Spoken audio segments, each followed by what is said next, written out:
Alors, bonsoir tout le monde. Je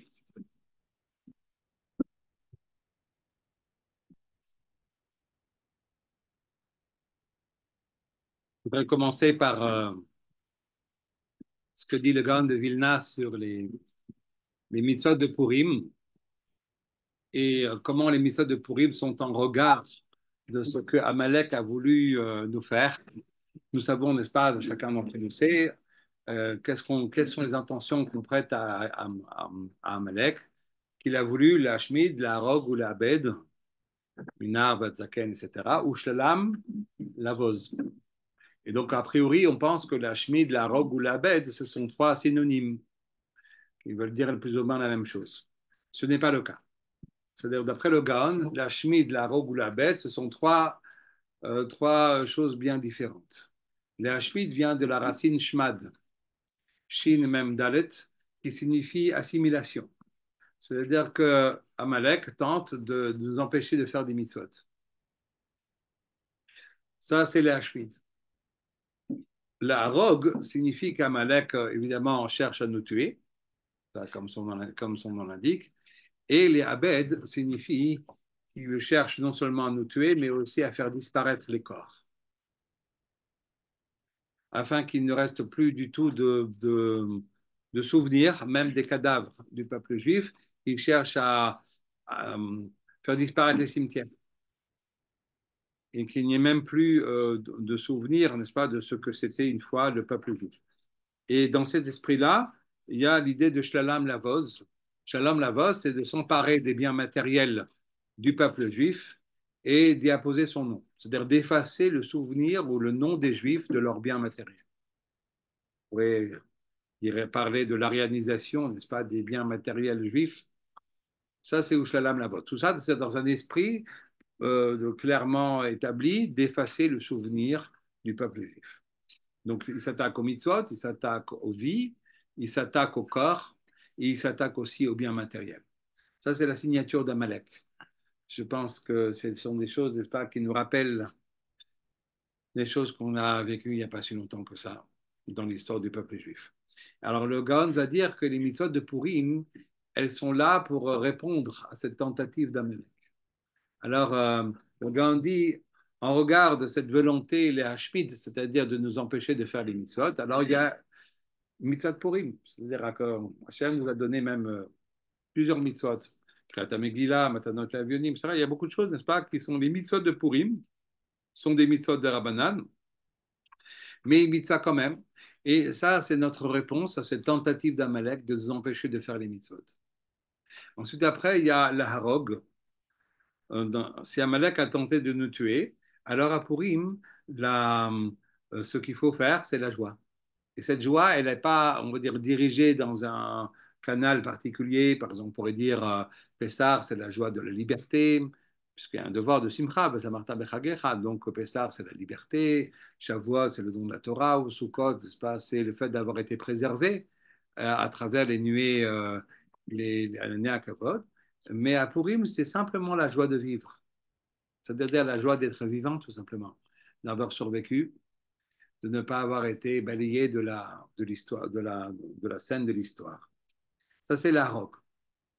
Et Keneged le Abed, puisque Amalek a tenté de faire disparaître nos corps, eh bien, dit le Gaon, il y a un devoir de micheté. C'est-à-dire, il y a un devoir d'entretenir ce corps, de lui donner à manger. Et ça, c'est notre réponse à la volonté d'Amalek de l'Abed. Ensuite, après, il y a Ushalam Lavoz.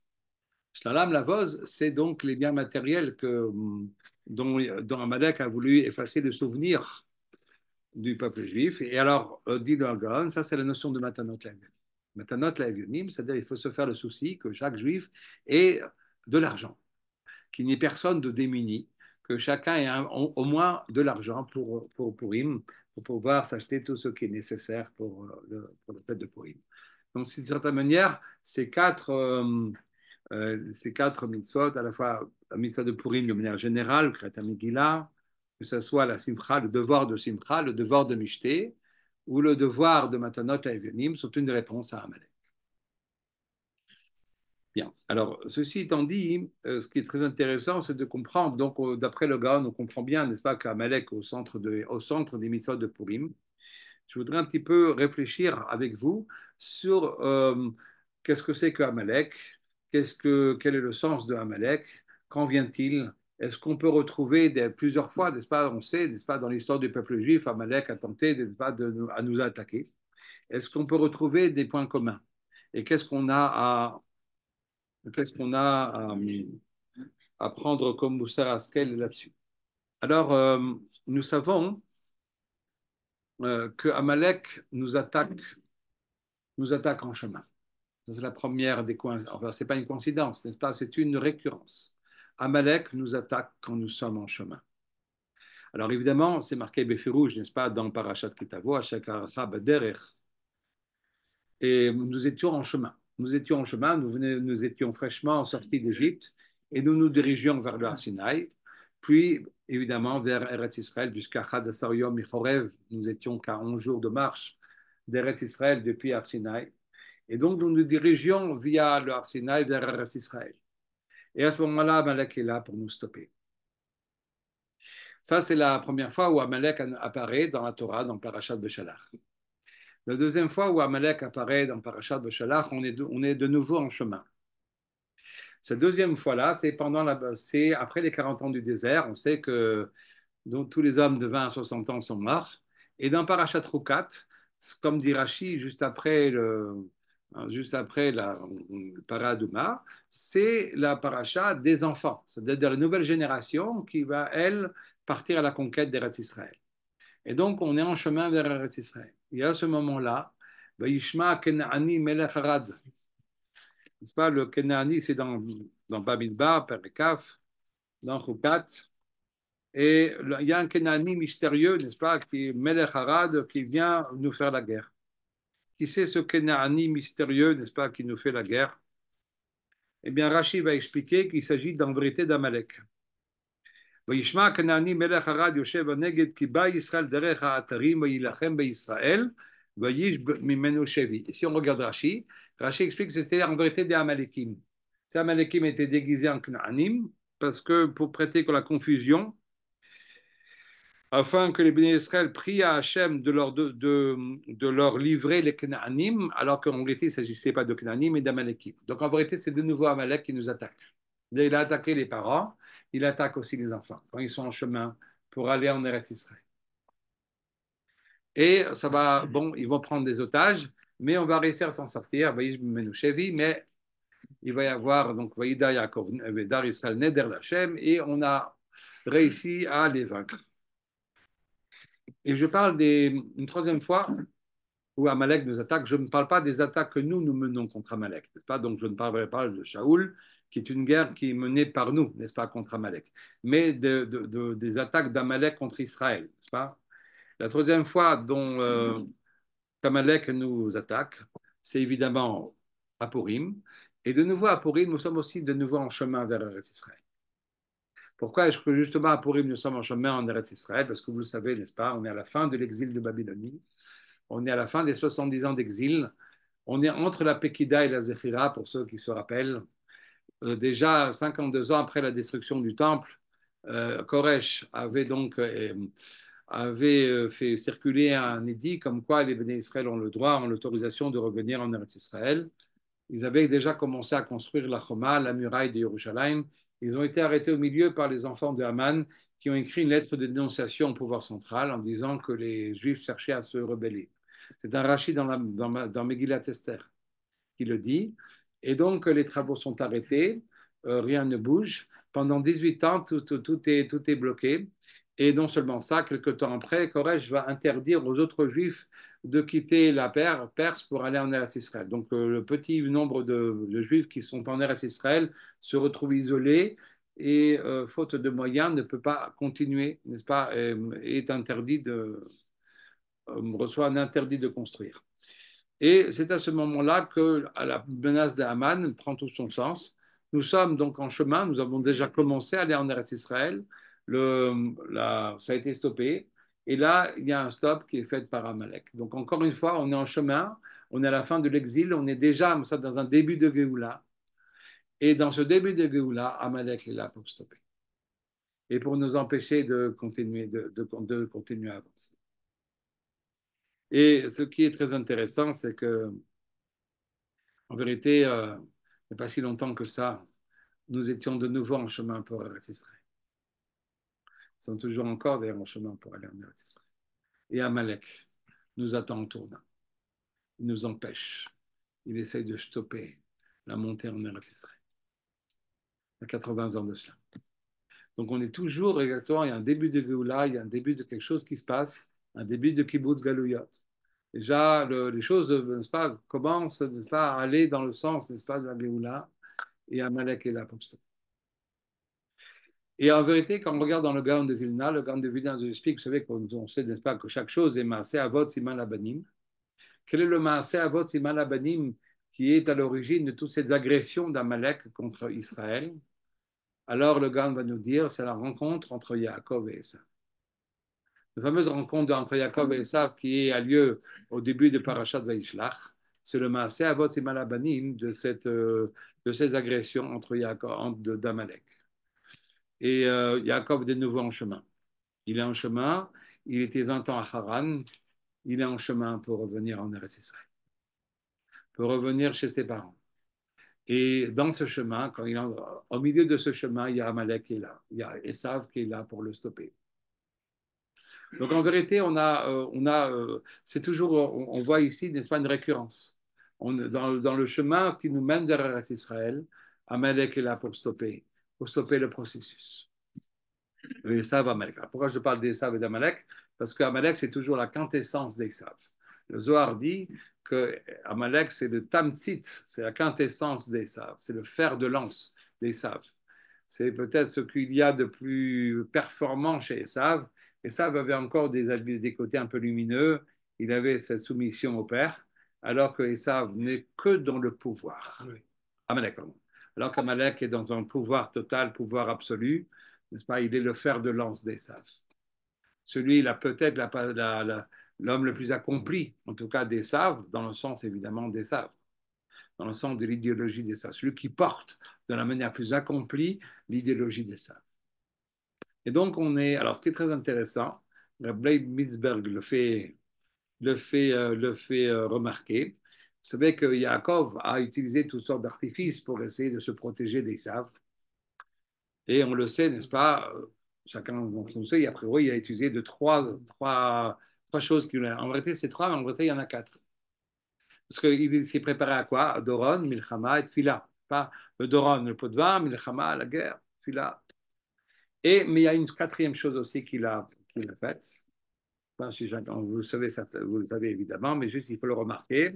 Qu'est-ce qu'il a dit? Il a séparé les camps en deux, n'est-ce pas? C'est-à-dire qu'il a partagé le camp en deux parties. Et donc, afin de pouvoir sauver les femmes et les enfants, ceux qui, si malheureusement, ils savent, vient à gagner cette guerre. Donc, en vérité, il y a quatre choses que Yaakov a mis en place.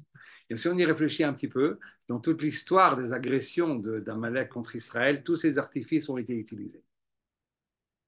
Alors, Yaakov, on sait bien, n'est-ce pas, ce qui a apaisé, n'est-ce pas, la colère d'Esav, c'est le Doron. C'est clairement le Doron, n'est-ce pas, où Yaakov, c'est vous donner beaucoup de mal, n'est-ce pas, à apporter, il a tout fait, mais il y a quelque chose de, on sent que, on comprend que le Doron a ici quelque chose de très central. C'est donc le pot de vin qui a apaisé Esav. Quand on est dans Parashat Beshalach, alors, c'est vrai que Yoshua a fait la guerre à Amalek, bien sûr, mais en vérité, ce n'est pas la guerre qui a permis d'affaiblir Amalek, mais c'est la tfila, puisqu'on sait bien que la fameuse Mishnah de Rosh Hashanah, mon cher Rabbeinu était en haut sur la colline, il levait les mains au ciel, et c'est quand les Béné Israël regardaient les mains de Moshe et qu'ils se soumettaient à Kodesh Baruch Hu, alors ils gagnaient la guerre. Et s'ils oubliaient de regarder les mains de Moshe, alors ils perdaient la guerre. Donc, c'est pas, la guerre n'est que le moyen, en vérité, mais qu'un moyen, alors que ceux qui gagnent la guerre véritablement, c'est la tfila de Moshe. S'étaient-ils associés à la tfila de Moshe, c'était très bien. Ils arrêtaient de s'associer à la tfila de Moshe, ils perdaient la guerre. Donc, c'est la tfila. Dans le Dor Abanim, c'est-à-dire dans la génération des enfants, quand ils vont faire c'est la guerre. Ils font la guerre au Kenani déguisé en Amalek. C'est vrai aussi à Purim. Oui, on fait la guerre, n'est-ce pas, à Amalek. Enfin, c'est 2 jours de guerre, le 13 et le 14. Donc, c'est la guerre.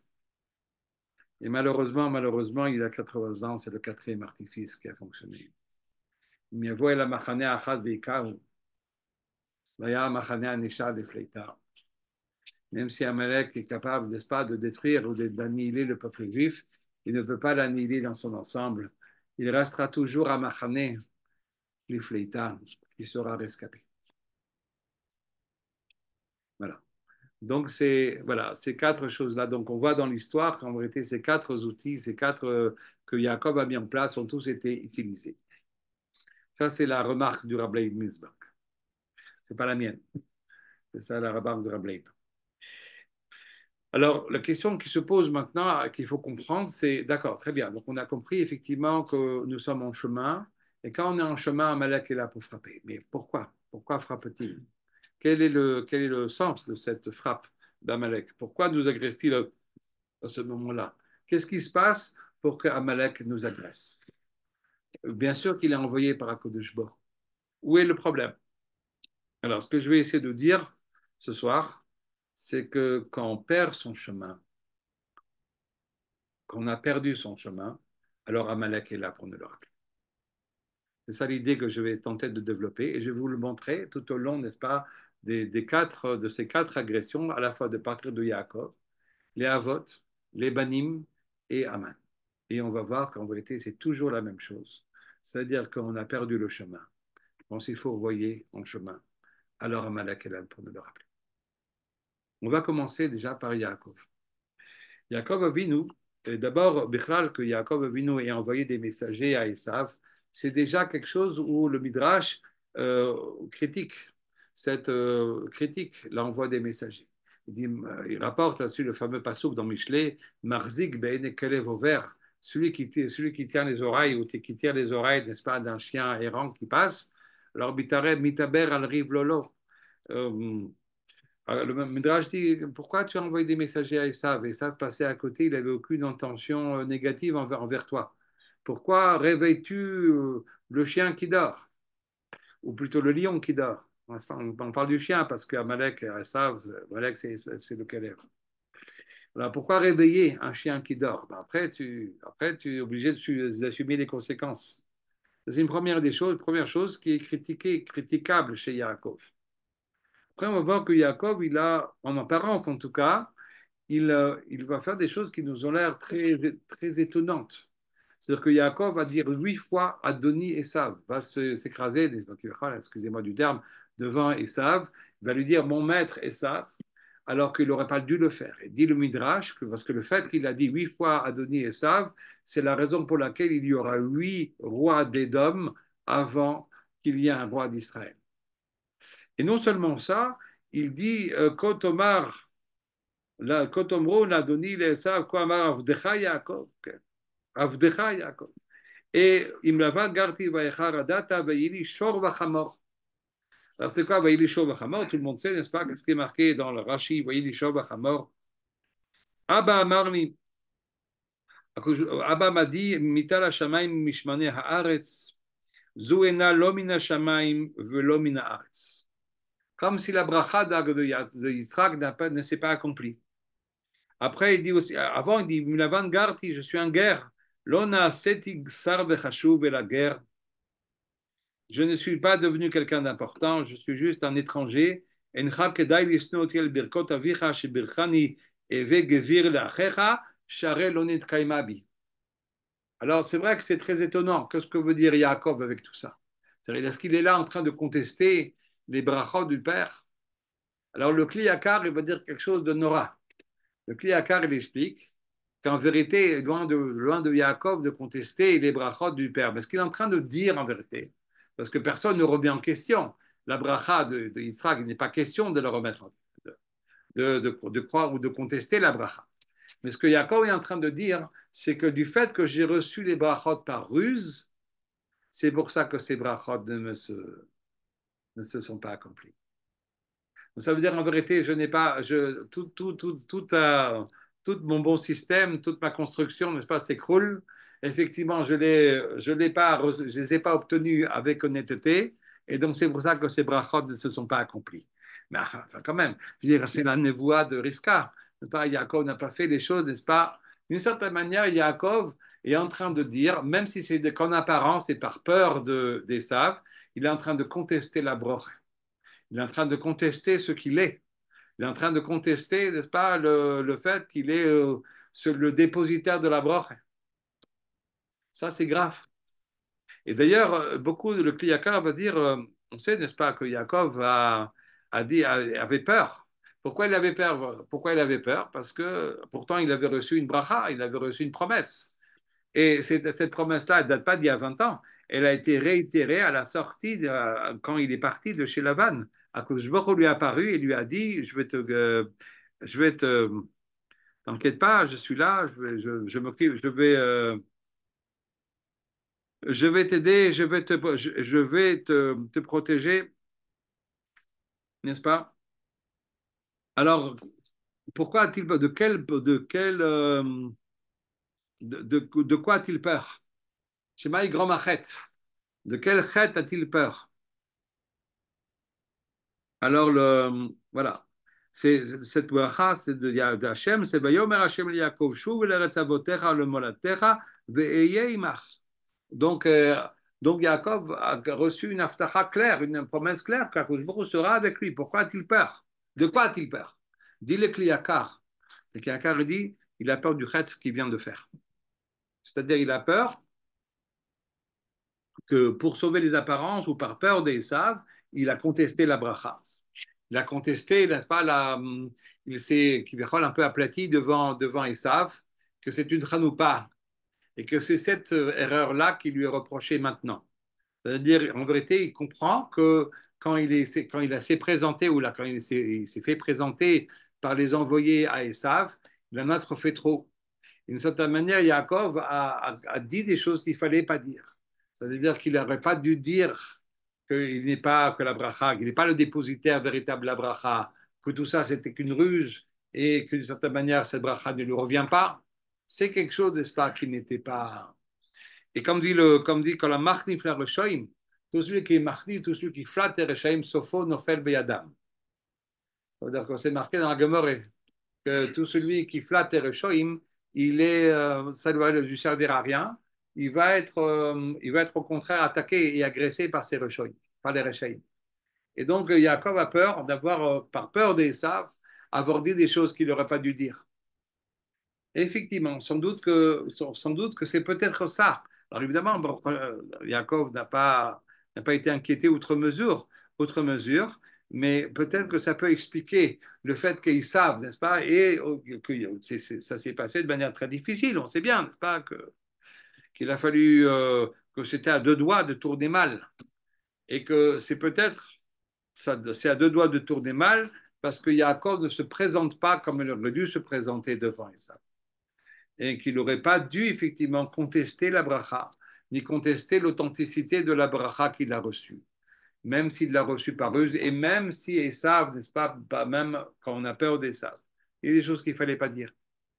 Comment il aurait dû faire? Comment il aurait dû faire?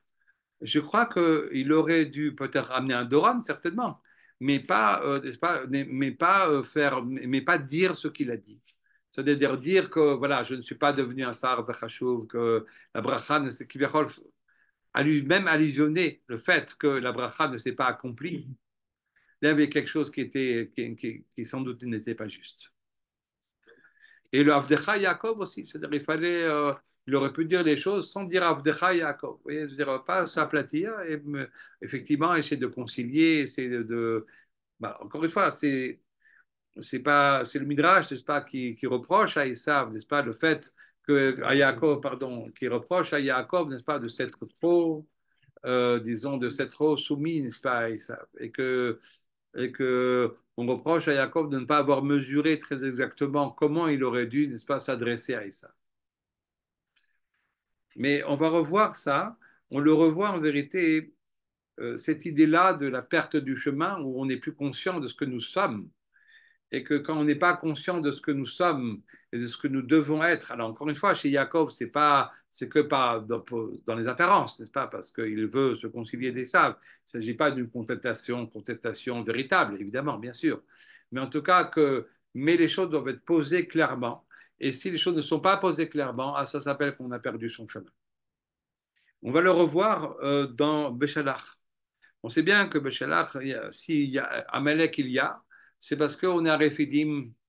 Et à Rephidim, il s'est passé quelque chose de très grave. C'est le Massa ou Meriva. Le Massa ou Meriva, c'est quand ils arrivent, n'est-ce pas, à Rephidim, qu'il n'y a pas d'eau. Alors, ils ne vont pas prier à Kodesh Baruch. Jusqu'à présent, c'est la première fois où ils réagissent de cette manière-là. Avant, quand ils sont arrivés à Mara, ils ont dit Manishté. Mais là, ils sont là dans l'exigence. C'est-à-dire, ils exigent. Voilà. Et ils vont chez Moshe, ils disent voilà, c'est pas possible. Nous exigeons de l'eau. Et alors, c'est intéressant ce qui est dit dans le pasuk. C'est donc à la fin, comme chacun d'entre nous le sait, n'est-ce pas? C'est donc à la fin. Alors, qu'est-ce que dit Moshe? C'est-à-dire que Moshe leur reproche cette volonté de mettre à l'épreuve à Kodesh Baruch Hu. Ça veut dire quoi mettre à l'épreuve à Kodesh Baruch Hu? Quand on regarde le Midrash dit la chose suivante. Le Midrash dit que les Béné Israël, l'argument des Béné Israël, c'est que si Hachem nous a amenés dans le désert, c'est que forcément il doit s'occuper de nous et de tous nos besoins. Qu'est-ce que c'est que ça? Que chaque fois qu'on arrive quelque part dans le désert, chaque fois on n'a pas ce qu'il faut. Un roi normal, il s'occupe de l'intendance. C'est-à-dire, il y a de l'eau, généreusement. On n'est pas là en train de chaque fois de dire, nous, alors, qu'est-ce qui se passe? Vous voyez un petit peu le Bachour Yeshiva qui arrive à midi, là. La table n'est pas dressée, il n'y a pas de soupe, il n'y a pas de truc. Alors, voilà, ça c'est Balabadim. Qu'est-ce que c'est que ça? Moi, je veux avoir une table dressée. Si la table n'est pas dressée, ça ne va pas, quoi. Je veux dire, Et le Midrash, il va aller plus loin. Il va dire, ça veut dire quoi? Alors, donc, il y a deux choses, lui. Ou bien Hachem n'est pas avec nous, et donc c'est pour ça qu'il n'y a pas. Parce que si Hachem était avec nous, les choses devraient être en place normalement, clairement. C'est-à-dire, il n'y a pas de raison que les choses ne se passent pas de cette manière-là. Et si alors donc, ça veut dire qu'Hachem n'est pas avec nous. Ou bien dans l'autre sens, et le Midrash prend dans l'autre sens. Le Midrash dit, mais nous, on n'est pas avec lui. C'est comme ça, nous, on n'est pas avec lui non plus. Ça veut dire qu'il y a un contrat, quoi. Il y a un contrat. C'est-à-dire, ou bien il fait ce qu'il faut, ou bien nous, on n'est pas là. C'est-à-dire, nous, on prend la tangente. Ça veut dire que, ou bien il respecte les clauses de contrat, donc se conduit, n'est-ce pas, comme un melech normal qui assure l'intendance, ou bien on arrête. On s'arrête là. On dit, bon, on se dit au revoir tranquillement, et puis on s'en va. Ça, c'est la mériva. Il y a une vraie mériva, une vraie bagarre entre le Kal Israël et la Kodesh Baruch Hu. Le Kal Israël dit, on n'est pas d'accord de continuer comme ça. Ou bien tu te conduis avec nous comme un roi normal, ou bien on s'arrête là. Voilà, c'est-à-dire, ou bien effectivement, ou bien l'autre possibilité, c'est qu'effectivement, on croit qu'Akadosh Baruch Hu est avec nous, mais il n'est pas avec nous. Oui, donc deux choses l'une. Alors vous pensez bien effectivement que, alors j'ai pensé comme ça que, on voit que Moshe Rabbeinu il prie pas pour lui, il prie pas parce que ce qui se passe c'est que les choses vont de mal en pis. Donc, c'est-à-dire qu'il n'y a rien qui se passe. Et donc, tout le monde est assoiffé. Donc, encore une fois, et quand Moshe Rabbeinu prie, la seule prière qu'il est capable de dire, c'est Odmat Uskaluni. Ça veut dire qu'il craint pour sa vie à lui. C'est-à-dire parce que les Béné Israël ont décidé que non, on n'a pas envie de prier. Les choses, Magiali, c'est ce que je dois recevoir. Je ne suis pas prêt à prier. Je pense que peut-être le Rafou Yedehem, alors il y a plusieurs déotes, parce que c'est Rafou Yedem mina mitzvot ou Rafou Yedem mina Torah, il y a plusieurs notes dans le Midrash. Vous savez qu'à l'époque, la tefila se faisait les mains levées, pas comme Yadav Emuna Boachamesh, n'est-ce pas, et les mains jointes. Les mains jointes levées, n'est-ce pas? Areimas Yodai Bitzloisin, dit le Zohar. En vérité, on sait qu'on prie les mains jointes et levées, n'est-ce pas? On ne le fait plus parce que comme la matzeva shaita ahuva bimei avod ou snua bimei abanim, c'est un Rabbi Kweger Mefourash que les chrétiens nous ont pris cette façon de prier Et c'est pour ça qu'on ne prie plus de cette manière-là. Et je pense que c'est peut-être ça le Rafou Yedem. Rafou Yedem, le Rifyon Ayodaim, c'est qu'on lève plus les mains vers le ciel pour prier. Nisa levavenu al kapayim. Et que et qu'on n'avait pas envie de prier. C'est-à-dire, on s'est dit, on n'a pas envie de prier. On veut que les choses soient comme qu'elles arrivent, telles qu'elles arrivent. Qu'on n'ait pas besoin de recevoir chaque fois devant un désert et qu'il faut prier. C'est pas comme ça qu'on veut que les choses se passent. Et quand on est dans cette exigence-là, alors évidemment, voilà, quand Israël a désactivé, n'a plus envie de prier. Il a envie ou bien il a envie d'être servi, ou bien on s'arrête là. Alors évidemment, c'est dans un contexte pareil, on comprend très bien, n'est-ce pas, qu'on a perdu son chemin. Hein, si ça, c'est pas une perte de chemin, je ne sais pas qu'est-ce qui est une perte de chemin. Et donc à ce moment-là, effectivement, il y a Amalek. Et il est là pour nous ramener, pour nous ramener pour me ramener sur le chemin. C'est vrai aussi pour le d'or des enfants. Le d'or des enfants, hein, donc on voit que c'est un parachat Roukat de nouveau. Dans parachat Roukat, on peut se demander qu'est-ce qui s'est passé. Pourquoi est-ce qu'il y a une guerre d'Amalek tout d'un coup là? Qu'est-ce qui s'est passé? Alors tout le monde sait ce qui est marqué dans Rashi. Rashi dit pourquoi Amalek attaque le cas d'Israël? Parce qu'il est un kavod sont partis. Pourquoi sont-ils partis? Parce que Aaron HaKohen est niftar. Parce que juste avant, on parle de la ptira d'Aaron HaKohen. Et pourquoi Aaron HaKohen est niftar? Rashi explique dans Parashut Rukat parce qu'il trabrou la racha. Parce qu'ils se sont rapprochés du rachat. Et comme c'est marqué à propos de Yeshaphat et Yachaziahu, Beitraberra et la racha, Paratz Hashem et Maasecha. Ils se sont associés ensemble pour faire une expédition commerciale à Tarshish. Et ils ont fait une association ensemble, le roi d'Israël et le roi de Yehuda. Et les bateaux ont été perdus dans la mer. Toutes les cargaisons, n'est-ce pas, se sont noyées dans la mer. Et le Midrash, c'est Midrash Tantruma. Midrash Tantruma, il dit, rapporté dans Rashi, que de la même manière que Yehoshaphat, s'il s'associe ou s'allie avec Achaziahu, ça ne va pas lui réussir, ben nous aussi, on s'est rattaché ou relié ou connecté avec Edom. Et c'est cette connexion avec Edom qui a fait en sorte qu'Aaron a Cohen et Niftar. De quelle connexion s'agit-il? Alors, c'est vrai que Moshe Rabbeinu a demandé à Edom le droit de passage pour pouvoir. Alors, où est le chibour avant? Excusez-moi. Qu'est-ce que le Khatan Chouma dit? C'était quoi le problème, l'Itraber la Racha? Dit le Tanchouma, l'Itraber la Racha, cette connexion avec le Racha qui était inutile et pas nécessaire, c'est l'Itrabou de la Racha, c'est cette volonté ou cette demande, n'est-ce pas, de passer par son territoire.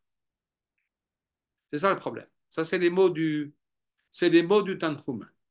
Alors, pour ça, il faut comprendre un peu le Reka, juste un peu comprendre un peu ce qui se passe. Dans Dvarim Bet, Perek Bet, Moshe Rabbeinu parle effectivement qu'Akadosh Baruch Hu avait parlé de ça, clairement. Quand ils arrivent, n'est-ce pas, en Eretz Israël et proche des territoires de Édom, de Ammon et de Moab, alors il y avait eu un tzivouï.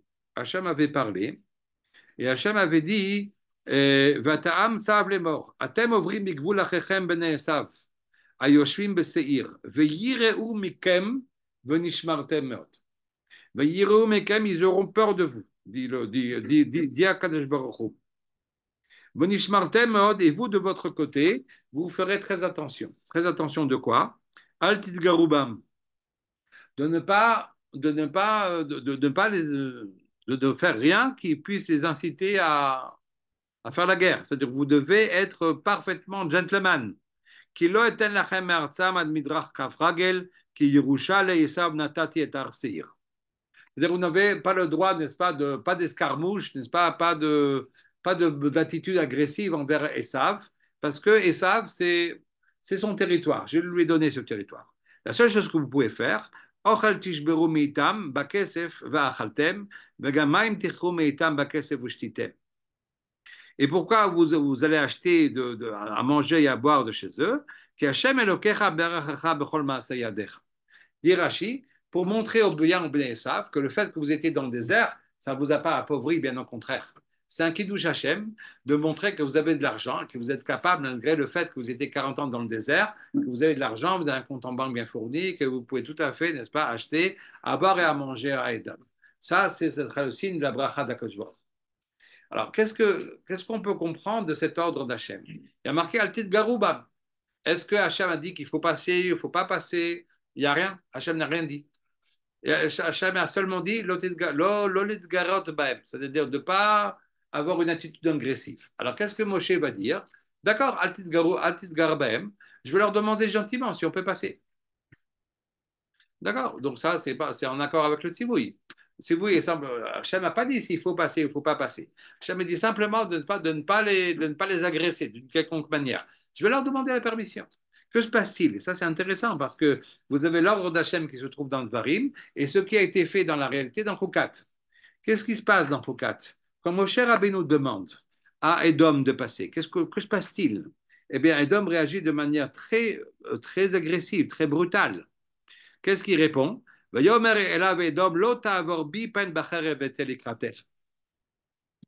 bon? Où il est Mikem? Je croyais qu'ils étaient censés avoir peur de vous. Ça n'a pas l'air d'être une attitude de quelqu'un qui a peur du cas d'Israël. Et hop, rebelote. C'est-à-dire que non seulement qu'ils ont demandé, mais ils ont redemandé. Après avoir reçu cette réponse négative et, on va dire, agressive de Edom, ils redemandent. Et à ce moment-là, qu'est-ce qui se passe? Non seulement c'est plus une menace, on est déjà dans la réalité où Edom sort avec une armée importante pour faire la guerre au clan d'Israël. Et à ce moment-là, le clan d'Israël s'en va. Et après, et donc, voyez Israël Merla. Que s'est-il passé en vérité? Akojbor a dit Altit Garba, c'est-à-dire ne sois pas agressif envers eux. Mais est-ce qu'Akojbor a dit qu'on peut passer ou on ne peut pas passer? C'est pas clair, d'accord? Je n'ai rien dit là-dessus. Mon cher Abnou tente. Edom réagit comme quelqu'un qui n'a pas peur du clan d'Israël. Pourquoi tu redemandes? Tu as compris que c'est pas. Donc tu comprends que c'est pas ça ce que Akojbor voulait. S'il réagit de cette façon-là, ça veut dire que tu n'as pas opté pour la bonne solution. Sinon, il aurait été dans une attitude vaïréoum, ils auraient eu peur de vous. Or, ils n'ont pas peur de vous. Ça veut dire de cette manière que tu as fait le mauvais choix. Qu'en vérité, ce qu'Akojbor vous cherchez, c'est ce que vous le contourniez.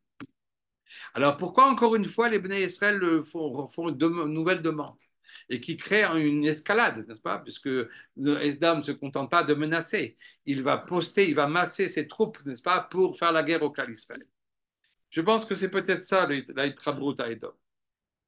Ça veut dire que cette interprétation erronée de la volonté d'Akadosh Baruch Hu, Akadosh Baruch Hu, en vérité, ce qu'il fallait comprendre, et dès le départ, c'est ça ce qu'il fallait comprendre, c'est qu'il fallait passer son chemin, contourner Edom. Et quand les Bnei Israël le redemandent une deuxième fois, sans comprendre et sans réaliser ce que le signe veut dire, que Edom, n'est-ce pas, réagit et qu'il réagit pas comme quelqu'un qui a peur, mais il réagit comme quelqu'un qui est sûr de lui, comme Rachid dit, n'est-ce pas, vous venez avec votre voix et nous on va avec la bracha de notre Père. Et donc tu comprends, donc c'est pas ça ce qu'Akadosh Baruch Hu veut, et rebelote. Donc là, il y a quelque chose qui était dommageable. Encore une fois, on a, on a, on n'a pas su, n'est-ce pas, et ce contact, Akojbor ne voulait pas ce contact avec Edom, ne souhaitait pas cette relation avec Edom. Et d'ailleurs, les Mefarshim, le Barbanel dit que quand Israël va reculer, c'est la première fois qu'Israël recule. C'est-à-dire qu'Israël s'est comporté comme un peuple victorieux, n'est-ce pas? Donc là, il recule devant la menace. Donc Israël maintenant est perçu comme un peuple qui est faible, puisqu'il recule devant la menace d'Édom. D'une certaine manière, c'est ça ce qui, stratégiquement parlant, va réveiller Amalek. Si jusqu'à présent, ouais, vous comprenez, c'est même stratégiquement parlant. C'est-à-dire si tu es perçu comme un peuple qui refuse les engagements, un peuple qui refuse un engagement, c'est un peuple qui n'est pas sûr de lui. Donc c'est un peuple qui est attaquable en vérité. Mais au-delà de la stratégie, il y a les trabrout avec Edom. C'est-à-dire qu'on ne souhaite pas de comprendre, qu'on ne souhaite pas cette relation avec Edom. Cette relation avec Edom est dommageable pour le cas d'Israël. Le cas d'Israël a oublié que chez Am Levada Dishkon et qu'il ira en Eretz Israël sans demander de Tovot. C'est pas la même chose avec Sichon et avec Og. Avec Sichon et avec Og, Akash a demandé, n'est-ce pas, qu'on passe. Mais c'était pas avec Edom, en vérité, ce que voulait Akadosh Baruch Hu, c'est qu'on le contourne et qu'on n'ait aucune relation avec lui. Et en ayant demandé et redemandé, n'est-ce pas, de passer dans son territoire, il y avait déjà là un chet. Et quand ce chet est là, et quand, donc, encore une fois, on ne comprend pas ce qu'il faut faire, et que si on avait contourné, alors Edom nous aurait eu peur de nous, et il n'aurait pas, n'est-ce pas, massé ses troupes, n'est-ce pas, pour nous faire la guerre. Alors c'est le contraire. Alors Amalek vient nous attaquer. Alors effectivement, on est fragile, on est fragilisé par Amalek. Encore une fois, on n'est pas dans le chemin. On n'est pas dans le chemin comme il faut l'être. On n'est pas dans le Almevada d'Ishkon. On est dans celui, n'est-ce pas, qui fait des choses, n'est-ce pas, qu'il ne doit pas faire, qui oublie, n'est-ce pas, qui il est et quelle distance il doit avoir avec son frère. Ça ressemble un petit peu à Yaakov. Vous voyez, pourquoi Yaakov envoie des messagers à Esav? Ce n'était pas nécessaire. Marzik Bauznekel est vert. Garde tes distances. Si tu ne gardes pas des distances, tu risques de le regretter très sérieusement. Et j'en viens après à Purim. Et à Purim, c'est exactement la même chose. Tout le monde connaît la fameuse Gemara. Beaucoup de choses qui ont été dites sur les travers de l'arachat. Je vous donne ma façon de voir les choses. Il y a un Khatam Sofer qui dit que le problème, c'est qu'ils ont acheté à boire et à manger aux gens d'Édom. Mais c'est difficile parce que dans Dvarim Bet, Akash Baruch Hu encourage les Bnei Israël à acheter à boire et à manger d'Édom. Donc c'est un peu étonnant. Et d'autres disent parce qu'on a dit Kohamar Achicha Israël et qu'on a dit qu'Israël est ton frère. Mais c'est pas la c'est le Rabbi Yaakov Kamenetsky qui dit. Mais dans le Midrash Tantruma, on me douillac que c'est pas les mots qu'on a employés dans la shlichut, mais le fait même qu'on a voulu traverser son territoire. C'est ça le problème. Donc c'est pour ça que j'ai privilégié cette explication. Dans Aman, alors on sait bien, n'est-ce pas, la fameuse Gemara dans Megillah, la Fiudbet, Mipnema nitrevus oneam shel Israël kleya. Alors la Gemara répond, au début elle répond, parce qu'on a participé au banquet d'Achashverosh. La Gemara demande très bien, banquet d'Achashverosh, très bien, mais ça ne concerne que les Juifs de Shushan. Là-dessus, la Gemara va dire non, c'est parce qu'ils ont fait deux générations auparavant, ils se sont prosternés devant l'effigie des Nebuchadnezzar. Là-dessus, la Gemara demande dans ce cas-là, pourquoi ils ont été sauvés, puisqu'ils ont fait pratiquer la Avodazara. Là-dessus, la Gemara dit effectivement, ils l'ont fait que par crainte. Et donc, c'est pour ça que la menace était virtuelle et non pas effective. Bon.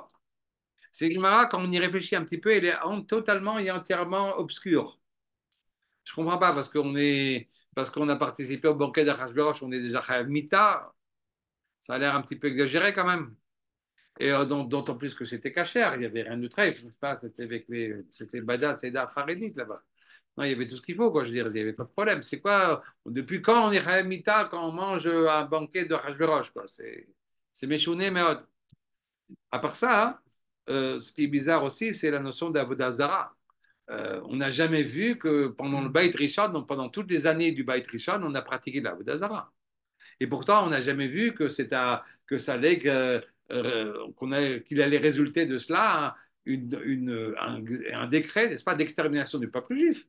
Il y a eu l'exil, c'est sûr, mais pas d'extermination. Pourquoi tout d'un coup, l'Avodazara est à l'origine d'une extermination, enfin d'une volonté, n'est-ce pas, d'extermination. Alors là, j'ai pensé, peut-être que ça, on peut répondre. Mais la réponse, elle fait peur. Kila chamato ala etzim ala avanim. C'est-à-dire, tant que le Beth Amikdash est là, le Beth Amikdash, il peut trinquer pour nous. Mais dans le Galout, où il n'y a plus de Beth Amikdash, alors c'est nous qui payons de nos erreurs. Peut-être. Mais en tout cas, c'est vrai que, alors, Bichal, si les gens de Shushan pourquoi les gens de Shushan en vérité ne sont pas morts, puisque eux, ils avaient fait ça Bémézide. Les autres l'ont fait que par crainte, mais pourquoi les enfants des gens de Shushan ne sont pas morts, en vérité? Ça aussi, c'est pas clair. Et à part ça, il y a autre chose qui n'est pas claire dans cette Gemara, c'est que tout le monde sait, n'est-ce pas, la fameuse autre Gemara de Aman, et qui, Aman, il dit, comme ça, la Gemara dit, Yada l'ishtaou yalishnabi que Aman. Aman est le génie du Lashon Hara. Et qu'est-ce qu'il dit de Bnei Israël? Il dit, Yeshnu Amechad, Yeshenim hem me'amitzvot. Mefozar meforad ben Amim. Donc on sait qu'il y a d'autres raisons, n'est-ce pas, pour que le clan d'Israël on n'est pas soit malléable ou n'est-ce pas, parce qu'ils sont yeshenim na mitzvot, ils sont endormis dans les mitzvot, ou bien parce qu'ils sont désunis. Donc il y a peut-être d'autres raisons aussi. Bon, qui font en sorte qu'on peut peut-être les tuer et que leur mérite, ils n'auront pas assez de mérite pour être sauvés. Alors, comment tout ça, ça s'organise ensemble? Alors, le Yeshenim même un mitzvot, je devrais vous l'expliquer. Alors, la dernière question, excusez-moi, j'ai oublié une question. Vous regarderez dans Rashi, dans la Megillat Esther, Perek Dalet. Au début du Perek Dalet, Rashi dit pourquoi les Bnei Israël ont été, pourquoi le décret si terrible, n'est-ce pas, s'abat sur le cas d'Israël, à cause de deux fautes, à cause de la Vodazara de Nebuchadnezzar et à cause du fait qu'ils ont mangé du banquet d'Achashverosh. Donc Rashi cite les deux avérotes. Ben, c'est pas comme la Gemara, puisque la Gemara elle a réfuté la première explication. Là, elle a dit non, ça c'est uniquement pour Shushan, ça n'explique pas le pourquoi des autres. Donc en vérité, pourquoi Rashi cite les deux Chataïm en même temps? Puisque dans la Gemara, c'est pas comme ça que les choses se passent. Il y a une réfutation. C'est pas ça la bonne raison. La raison, c'est la Avodazara. Donc, c'est pas les deux ensemble, c'est la Avodazara et non pas le fait d'avoir participé au banquet, n'est-ce pas? Donc là, il y a encore une fois une couche à Surashi. Alors, regardez. Yesheni même un mitzvot, ça demande à expliquer. Ça veut dire quoi, Yesheni même un mitzvot? Là-dessus, il y a un midrash que j'ai déjà cité une fois. Ani Yeshena Velibier. Il y a un fameux, n'est-ce pas, le fameux passouk dans Shirachirim sur Ani Yeshena Velibier. Que dit le midrash là-dessus? C'est quoi Ani Yeshena Velibier? Là-dessus, le midrash dit comme ça. Ani Yeshena mi Beit Hamikdash. Velibier, le Bate Knesiot ou le Bate Midrashot. Ça veut dire qu'on a. Qu'est-ce que c'est que cette Sheina? Qu'est-ce que c'est que ce sommeil ou cet état comateux? C'est qu'on a tout simplement oublié le Beit Hamikdash. Et qu'on a trouvé une solution de remplacement qui est le Beit Knesset et le Beit Midrash. Et on se sent très bien avec ça. Ani Esheda b'na korbanot. J'ai oublié les korbanot. Veli bier, les kriyat shema, les tfila. Pour moi, ou neshama parim swatenu, c'est un lechatrila sheba lechatrila. C'est très bien. Je dirais pourquoi pas. Je dirais ça suffit. Est-ce qu'on a tous envie, n'est-ce pas, de se retrouver RF Pessah avec un petit agneau dans les bras à Yerushalayim? C'est pas évident. C'est pas les corbanotes pour nous, c'est un peu sale, c'est un peu machin. C'est compliqué. Enfin, d'accord, c'est pas évident. C'est-à-dire qu'on a oublié en vérité ce que c'est que les corbanotes et on se contente des Kriyat Shema d'Atfila. C'est très bien. Ça nous suffit. Ani yeshena minaketz. J'ai oublié le ketz, c'est-à-dire les 70 ans d'exil. Veli bi'er, la Géoula. Ça veut dire que oui, la Géoula aura lieu, bien sûr. Elle aura lieu bientôt, dans un navire, dans un avenir plus lointain. Mais le ketz, il est là. Ani yeshena. Et là-dessus, le Midrash, il va encore plus loin. Ani yeshena mina Géoula. J'ai complètement oublié la Géoula. Veli bi'er, c'est pas mon lève à moi, c'est Libo Shalakadosh Baruch Hu Er, le Ga'aleni. Seul Akadosh Baruch Hu se réveille et réveillé pour se rappeler, n'est-ce pas, de nous sauver. Mais nous, on a oublié. C'est ça les Yeshenim mina mitzvot. C'est quoi les Yeshenim mina mitzvot? C'est qu'on a oublié les mitzvot d'avant, qu'on est dans le galout et qu'on se contente de notre petitesse et qu'on n'a plus envie des mitzvot, n'est-ce pas, d'Eretz Israël, des grandes mitzvot qu'on faisait avant, du Beth Amikdash, des Korbones, du Ketz, de la Géoula, tout ça, on a oublié. Et c'est ça la Yeshenim mina mitzvot. Et ça va très bien avec Mefozar ou Mefora Ben Amim. Quand on est dans une petitesse, ou on est dans son Beth Knesset, dans son Beth Midrash, on est très bien avec sa petite communauté, tout va bien. Je n'ai pas besoin du Klal Israël dans son ensemble. J'ai plus cette conscience de l'importance du Klal Israël ensemble.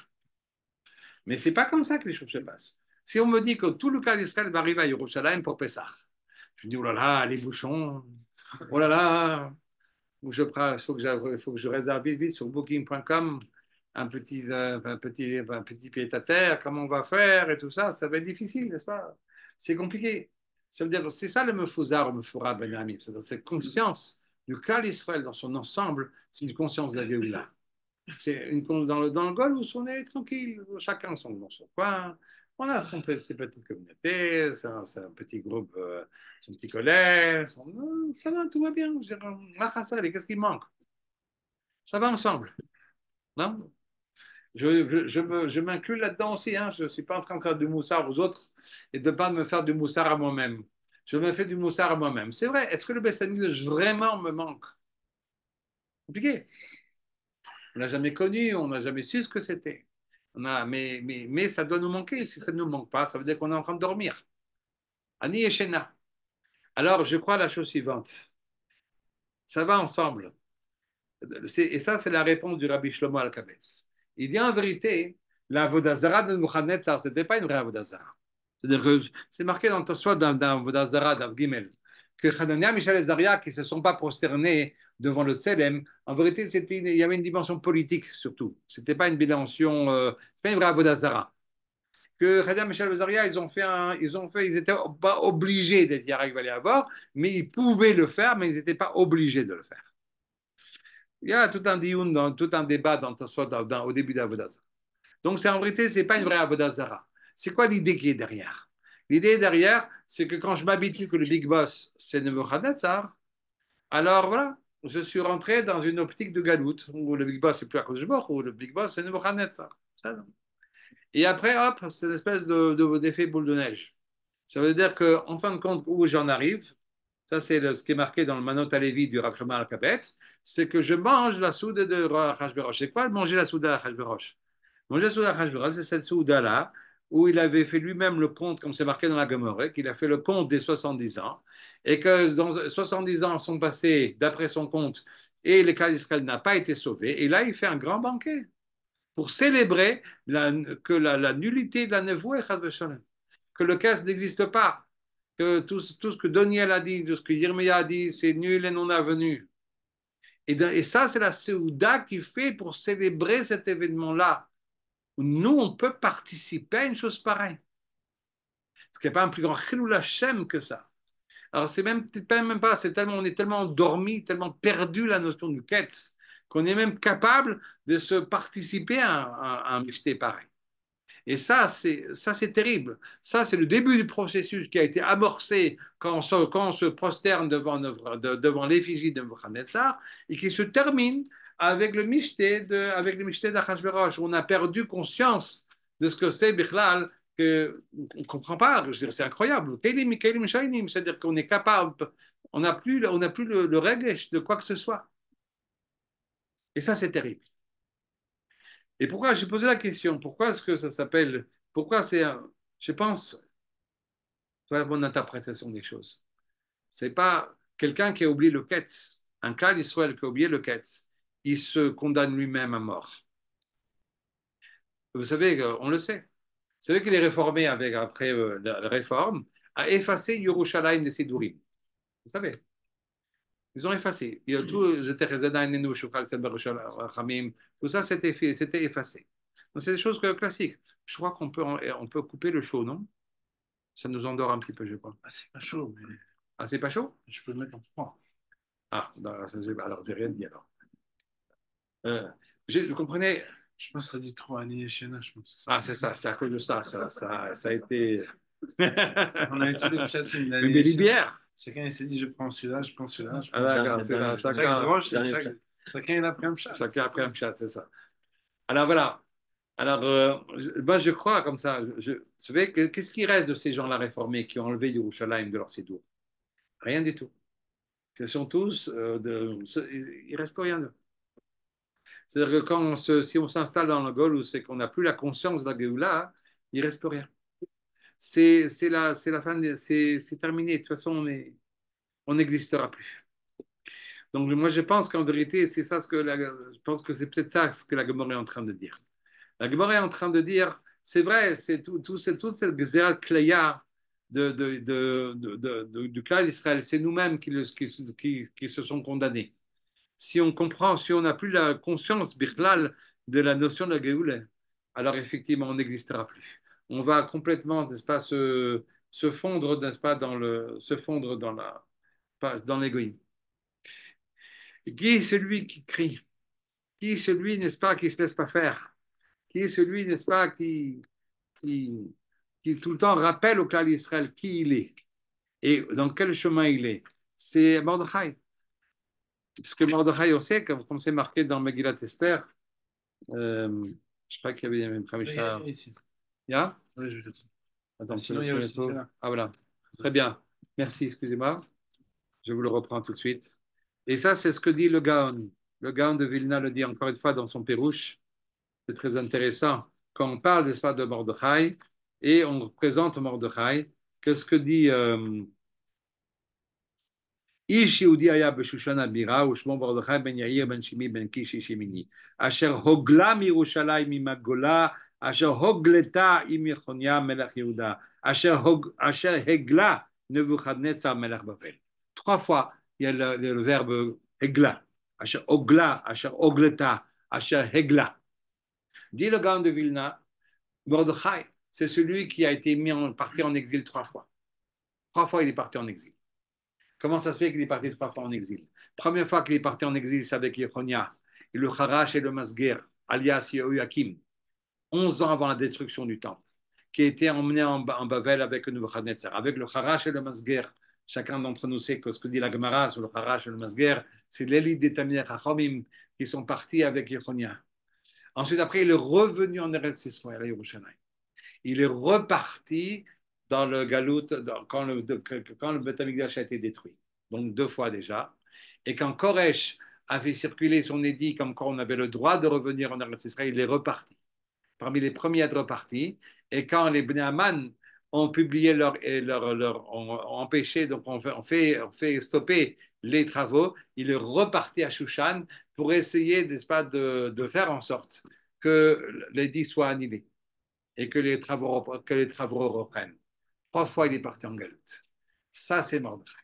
Ça, c'est lui, n'est-ce pas, qui sait qu'on est en chemin. Lui, il est en chemin pour la Géoula. Lui, il sait, n'est-ce pas, et c'est pour ça d'ailleurs qu'il sait que quand on est en chemin vers la Goula, et qu'il sait que quand on a perdu son chemin, et quand on a oublié le Ketz, et quand on sait on a oublié la Géoula, et quand on est en train de dormir, et qu'on n'a plus la conscience qu'on est ici dans le Golus uniquement provisoirement, et qu'on est en chemin pour la Géoula. Alors le seul qui se rappelle, c'est Mordechai. Et c'est lui, n'est-ce pas, qui sonne les cloches au Kal Israël, alors que le Kal Israël est en train de dormir. Et c'est à ce moment-là qu'Amalek qui vient, pour nous rappeler que nous sommes en chemin. Et pas se fourvoyer en chemin. Et dans quel chemin nous devons être. Et comment nous devons être en chemin. Ça aussi, c'est important. Et je crois quand même que ça, c'est il y a 80 ans, c'était le cas aussi. On était en chemin pour RS Israël. On s'est fourvoyé dans le chemin. Est-ce qu'on est venu en RS Israël? Pourquoi? Pour observer les mitzvahs ou pour faire un état du sionisme, etc. Quand on se perd dans son chemin, il y a toujours quelqu'un qui est là pour nous le rappeler. Et le maïs, on sait que là, ça c'est mon interprétation. Je n'ai pas vu. C'est comme ça que je le ressens, les choses. La Gemara dans le Megillah dit qu'il y a une shira dans la Megillah, puisque les Bnei Aman, ils sont l'un au-dessus de l'autre, n'est-ce pas? Ve'et, ve'et, ve'et, ve'et, et Zaita, Pamashta, Tarida, d'accord. Et alors, la Gemara dit dans Megillah, la Gemara dit dans Megillah, toutes les shirot, c'est Ariach al-Gabé Levena, sauf Malchek Nan et la shira de Bnei Aman, qui sont Ariach al-Gabé Ariach. C'est-à-dire, c'est comme un château de cartes, oui, je veux dire, une pièce sur l'autre. C'est-à-dire, c'est pas construit solidement, comme dans Shiratayam. La Gemara dit, Shelo tehe tekuma le malparatan, au futur. Alors là-dessus, c'est bizarre, c'est au futur. Pourquoi le futur? Le Ben Aman et Malcheknan, c'est déjà terminé. Donc ça devrait être. Enfin, c'est quoi cette histoire? Pourquoi c'est au futur? On parle d'événements passés. Cette question-là a été posée par le Chaya Adam au Goen. Oui, le Chaya Adam était. Alors, il a encore connu le Goen. Il était Meuchouten avec le fils du Goen. En tout cas, il a posé la question au Goen. C'est quoi chez l'autre pourquoi au futur? Pourquoi pas au passé? Alors le Goen lui a répondu Beder Remes, parce que quand ce n'était pas Pshat, le Goen répondait toujours Beder Remes. Il ne disait pas de seuil de Befirouche. Tous les seuils de il disait Beder Remes. Et ce que le Chayod, on ne veut pas rentrer dans tous les détails, ce que le Chayod a compris, c'est qu'en vérité, Amalek est toujours là. Le sar d'Amalek n'a jamais été abattu, parce qu'Amalek est toujours là. Chez l'autre, Kumal Mapalatan, c'est dans un futur, parce qu'effectivement, c'est pas fini. Amalek n'est pas, c'est pas fini. Et c'est intéressant de comprendre le sens de ces choses-là, parce que dans le Hari, dans les Kavonos de Hari, dans les Kavonos de Purim, c'est marqué que tous les Oiros de Purim reviennent chaque année. Précisément à Purim, c'est vrai pour les autres Hagim, mais précisément à Purim aussi, les Oiros de Purim reviennent chaque année. Ce qui est étonnant, c'est que pourquoi? Parce qu'on peut s'étonner aussi pour le Tanis Esther qu'on vient de passer. Le Tanis Esther est différent des autres. Voilà, il fait vraiment froid là. Je suis insupportable. Hein. Je suis vraiment insupportable. Monsieur Bénichou, dites un peu quelque chose comme ça. C'est pas que moi comme ça qui je suis invité. Ah oui, d'accord. Donc vous êtes d'accord. C'est marqué quand tous les Tanis Esther est bizarre. Tous les autres Taniot, on comprend, c'est des Taniot sur le Khurban. Le Khurban Metamliach est toujours là. Tanit Esther, c'est sur des événements passés. C'est-à-dire, quel est le sens du Tanit Esther? Tanit Esther, c'est un événement qui a eu lieu pour se sauver d'Aman, etc. Pourquoi les Horod de Purim ont besoin de revenir chaque année? Mais Amalek, ça y est, le Aman, il est déjà mort depuis longtemps, n'est-ce pas? Donc, pourquoi est-ce que c'est nécessaire que les choses reviennent à chaque fois? Alors, je crois que c'est ce que ça signifie en vérité, si je comprends bien les choses, c'est qu'Amalek n'a jamais disparu. Et qu'en vérité, à chaque année, il y a des nouveaux Amalek qui est là. Et que le temps nécessaire, il a tout son sens. Ça veut dire que si on veut combattre Amalek, il faut le combattre à travers le temps nécessaire.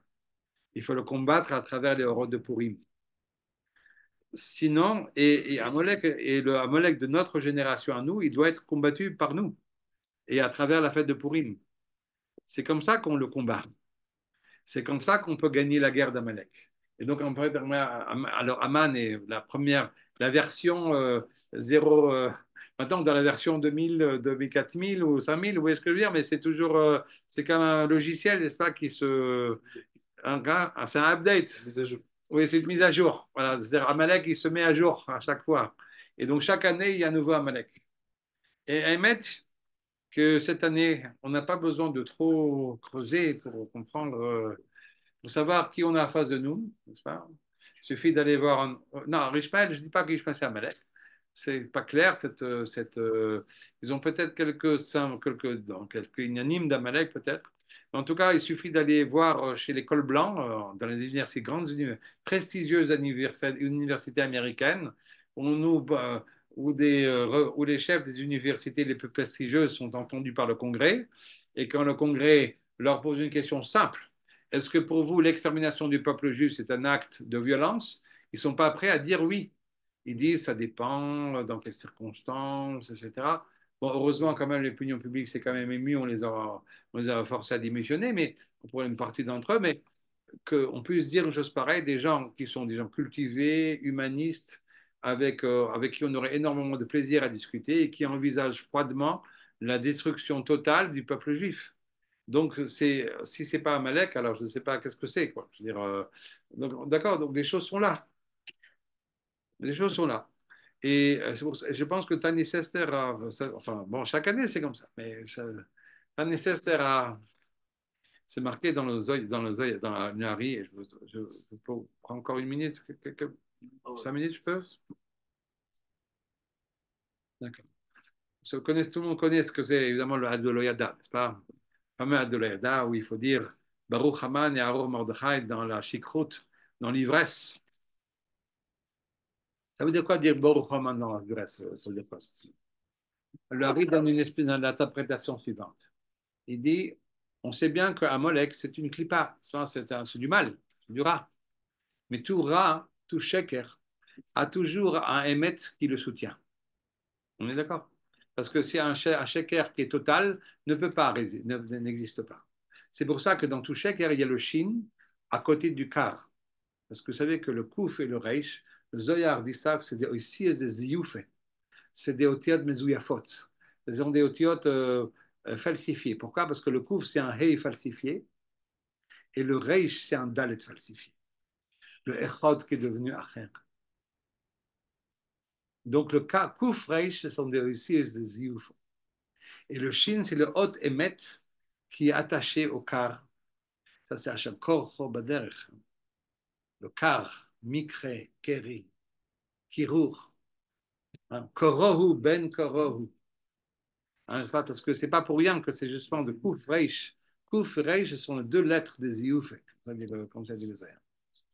Et le Shin, c'est celui qui permet au Sheker d'exister. Parce que sinon, Shikre le Koi, c'est seulement couche de Koi, n'est-ce pas?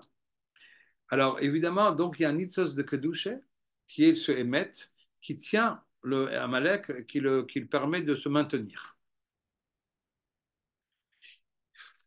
Alors, le travail, le Ad Yoda dit la chose suivante. L'Ad Yoda dit Baruch Haman. Qu'est-ce que ça dit Baruch Haman? Ça veut dire qu'on bénit Amalek, on bénit Aman, mais sauf que non.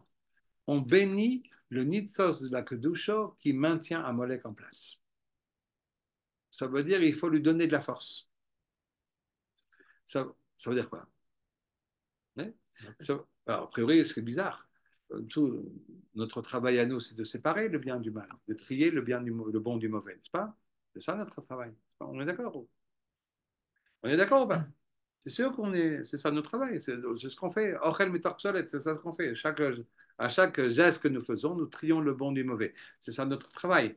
Ça veut dire quoi? Qu'il faut donner un quoi? Alors, je le dis jusqu'au bout ce que dit le Hari. Hari dit la chose suivante. Il faut donner un quoi à ce nitzos de la kedusha. Il faut lui donner du quoi. Et ça, c'est ça qu'on dit quand on dit Baruch Aman. Mais il faut le faire dans l'ivresse. Parce que si on était dans un état, dans notre état normal, on pourrait chas v'shalom donner du quoi à Amalek. Et ça, il ne faut pas le faire. Donc, il faut le faire de manière sans date, de manière à ce que la bracha qu'on donne ne s'adresse qu'au nitzos de la kedusha, qui maintient Amalek en place. Pourquoi c'est des bons? Parce alors, dans l'ébriété, parce que si on dit Baruch Hamad en toute logique, pour nous, ça signifie Baruch Aman. Or, c'est pas ça ce qu'il faut faire. Il faut faire Baruch, Baruch le Koach, qui maintient Aman en place. En vérité, ça veut dire la chose suivante. Ça veut dire que chaque année, avec Apurim, le mitzvah de Purim et le Koach de Purim est tel qu'il sépare le nitzos de la Kedusha de Amalek. Amalek et son nitzos de Kedusha. C'est-à-dire que c'est ce qu'on appelle trier le bon du mauvais. On prive Amalek de son nitzos de Kedusha. En ce faisant. Attention. Maintenant, priver Amalek de son nitzos de Kedusha, c'est le condamner à disparaître. Or, HaKadosh Baruch Hu ne le souhaite pas. HaKadosh Baruch Hu veut qu'Amalek reste en vie. Les heureuses de Purim sont telles qu'on pourrait, en vérité, si on ne disait pas Baruch Haman, on pourrait annuler Amalek totalement. C'est-à-dire le séparer, n'est-ce pas, de ce émet, et donc il n'existerait plus. Il faut dire Baruch Haman, et pas sans date, pour maintenir Amalek en selle. Et le maintenir en selle, ça veut dire d'une certaine manière qu'à chaque année, il y a un nouvel Amalek donc, il y a un nouveau émet qui maintient Amalek en selle. Comme si à chaque fois, il y a un nouveau Amalek avec un nouveau visage et qu'il y a un nouveau Nitzotz qui soutient Amalek dans ce qu'il est. L'ancien Nitzotz s'est déjà séparé parce qu'on est là déjà coupé, n'est-ce pas, d'Amalek, grâce aux mitzvahs que nous avons fait, grâce au Purim que nous avons fait, grâce à la Simchat Purim que nous avons eu, nous avons ce pouvoir de l'Imchot et Zachar Amalek.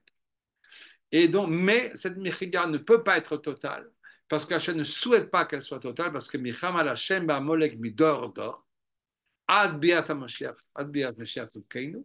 Et donc, en vérité, le Baruch Haman a pour objectif de renflouer Haman, de lui redonner une nouvelle source, une nouvelle source de vie, afin de pouvoir le maintenir en vie. Ouais, c'est terrible, hein, c'est terrible ce que je dis. Hein. On est en train de... Ouais. Je vous ai expliqué là. C'est bien, j'étais content. Parce que j'ai l'impression que, j'ai la... l'impression que l'atmosphère était un peu lourde, comme ça, tout le monde a un peu Annie Chéna. Maintenant, on veut libérer. Chaud et froid, ouais, c'est ça. On va mettre un petit peu de froid là. J'ai jeté un froid dans l'assistance. Tu as il y a une avoda qui dépend de nous, il y a une avoda qui dépend d'Hachem. Et ça veut dire comment? De certaine manière, à cause du on ne souhaite pas qu'un Molek soit, soit naufragé, se naufrage de manière totale. Attends. Et le poste, Timché. Oui. Alors, le Timché, Zecher Amolek, bien sûr, mais en vérité, chaque année, on est moïché le Zecher Amolek dû à un Molek de cette année-là. Oui, mais tu nous as appris que ça veut dire qu'on aurait pu le faire. On l'a tué et on le fait renaître. On tue celui de cette année, enfin, tu l'as dit prochaine. Quoi? On est déprimé. Vous êtes déprimé là. Ça y est. Non, ça veut dire que le maïsé, Amolek c'est une réalité. L'Amalek est une réalité qui ne peut pas disparaître maintenant de manière totale aujourd'hui. Elle ne peut disparaître, elle ne disparaîtra que à la fin des temps. Ne pas disparaître avant. C'est une guerre éternelle. C'est une guerre éternelle, quoi. Parce que vous avez dit, son travail, c'est de nous réveiller à chaque fois. Oui. Alors c'est parfait qu'il reste. Oui, parce qu'il est là pour nous réveiller, bien sûr. C'est ça qu'on ne veut pas qu'il parte. Oui, bien sûr, c'est ça ce que j'ai expliqué. C'est ça ce que j'ai expliqué. C'est le réveil. David, c'est ça ce que j'ai expliqué, effectivement. C'est un autre. Quoi? Qui est un Mordechai qui nous réveille.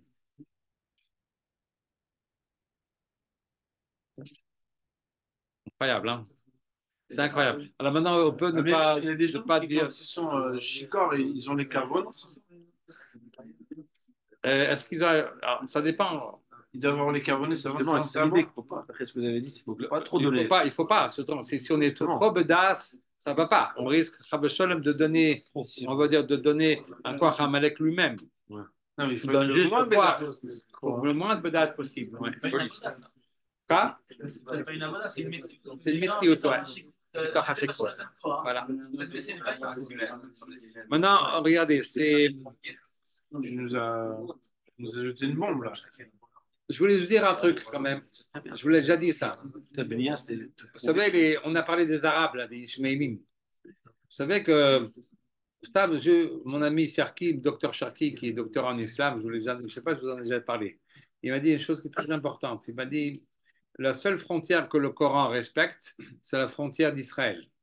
Parce que Israël appartient au Bnei Israël. C'est marqué dans le Coran Befourouch. Dans ce cas, pourquoi ils nous font la guerre? Alors, il a dit que dans les années 30, comme ça, quand les Juifs sont arrivés, le grand mufti de Jérusalem, Yimar Shema V'zichro, Hajj Amin al-Husayni, il a dit les gens, ces Juifs qui reviennent, ce ne sont pas des Bnei Israël. C'est un peuple qui vient d'Europe. Et donc, ils n'ont aucun droit sur la Israël. Ils ne sont pas les Banou Israël dont parle le Coran. C'est un peuple qui vient d'Europe. Donc, d'une certaine manière, c'est pour ça, c'est ça ce qui fait en sorte qu'ils se prennent, qu'ils nous combattent. Alors il m'a dit comme ça, il m'a dit, si nous-mêmes nous ne sommes pas conscients que nous sommes les Bnei Avraham, Yisraël, Yaakov, comment tu veux que nos ennemis, n'est-ce pas, soient conscients de cela? C'est-à-dire, qui nous sommes? Pourquoi nous sommes là? Pourquoi on est en Eretz Israël? Pour Hachem, ici, dans cette assistance, tout le monde est clair et net là-dessus. Mais est-ce que tous nos frères, n'est-ce pas, sont nets et clairs là-dessus, qu'on est les Bnei Avraham, Yisraël, Yaakov, qu'on est les Bnei Israël, que c'est parce qu'on est des Bnei Israël qu'on est en Eretz Israël? Est-ce que ça, c'est clair pour tout le monde? C'est pas clair pour tout le monde. Si c'est pas clair pour nous, ça peut pas être clair pour nos ennemis. N'est-ce pas? Et eux, tous les terroristes là-bas, ils ont la photo de Al-Aqsa dans leur maison. Donc, est-ce qu'on est en chemin pour le Mikdosh, oui ou non? Eux, ils sont en chemin pour Al-Aqsa. Ça, c'est clair et net, qui sont là pour sauver et pour libérer Al-Aqsa. Est-ce que nous, on est en chemin pour le Beth Amikdash? Est-ce qu'on est en chemin pour construire Yerushalayim et pour construire le Beth Amikdash? Est-ce que c'est clair pour nous où on va et qu'est-ce qu'on fait? Et tant que ce ne sera pas clair pour nous où on va et qu'est-ce qu'on fait, alors on sera obligé de. Alors le chemin n'est pas clair. Alors on n'est pas dans notre chemin. Si on n'est pas dans le chemin, alors on est attaqué. Et c'est un don du ciel, le Maasé, qui est là pour nous faire revenir sur le bon chemin. C'est le Melech Koshe Kehomon qui ramène le Klal Israël dans le chemin. Ça, c'est la Gemara, n'est-ce pas, dans cette Nedrit. Voilà, c'est ça ce que je voulais vous dire ce soir. Là, j'ai compris, ben,